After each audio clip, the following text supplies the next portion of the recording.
চাকরি জাতীয়করণের দাবিতে শাহবাগে অবস্থান কর্মসূচি পালন করছেন ইবতেদায়ী মাদ্রাসা শিক্ষকরা। আর এই মুহূর্তে সেখানে আছেন আমাদের সহকর্মী মোহাইমিনুল খান, সরাসরি যুক্ত হচ্ছে তার সাথে। মোহাইমিন, ইবতেদায়ী শিক্ষকদের আজকের কর্মসূচি কি আর কি বলছেন তারা, জানাবেন আমাদের।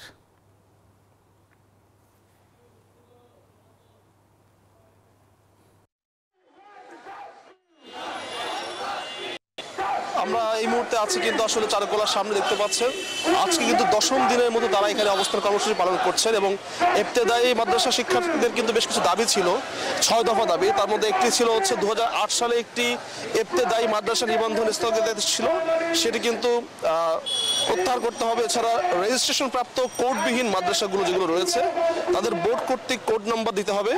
এছাড়া কিন্তু স্বতন্ত্র ইবতেদায়ী মাদ্রাসার আলাদা নীতিমালা তৈরি করার আহ্বান জানিয়েছেন তারা। তারপর 4 নম্বর যে ধারাটি ছিল সেটা হচ্ছে পাঠদানের অনুমতির স্বীকৃতি এবং বেতন ভাতা নীতিমালা 2025 অনুমোদন করতে হবে।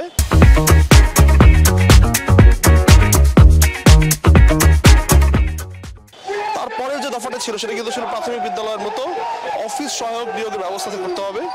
এছাড়া প্রাথমিক বিদ্যালয়ের মতো স্বতন্ত্র ইবতেদায়ী মাদ্রাসার প্রাক প্রাথমিক শ্রেণী খোলা অনুমোদনের ব্যবস্থা নেওয়ার জন্য দাবি জানিয়েছেন তারা। এছাড়া কিন্তু আরেকটি বড় বিষয় হচ্ছে যে 10ম দিন যেহেতু এখানে অবস্থান করছে, তারা কিন্তু এর আগে প্রধান উপদেষ্টা কার্যালয় বরাবর মার্চ করার চেষ্টা করেছিলেন। পরে কিন্তু শাহবাগে তাদেরকে আটকে দেওয়া হয় এবং জলকামান সহ পুলিশ কিন্তু লাঠিচার্জ করে। তারা কিন্তু সেই লাঠিচার্জের বিরুদ্ধেও প্রতিবাদ জানিয়েছেন এবং জানিয়েছেন যে দ্রুত এর বিচার নিশ্চিত করতে হবে যে কারা কারা এই হামলায় জড়িত ছিল। এবং 10ম দিনে কিন্তু আজকে দুপুর 2টায় তারা আলটিমেটাম দিয়েছে, অর্থাৎ দুপুর 2টা পর্যন্ত কিন্তু তারা সময় বেঁধে দিয়েছে সরকারকে যে 2টোর মধ্যে তাদের সবগুলো দাবি মেনে নিতে হবে। তা নয় কিন্তু তারা কঠোর কর্মসূচিতে চলে যাবে। তো এই যে চারুকলার সামনে ইবতেদায়ী মাদ্রাসা শিক্ষকদের 10ম দিনের অবস্থান, এখান থেকে আমার ছিল সর্বশেষ তথ্য।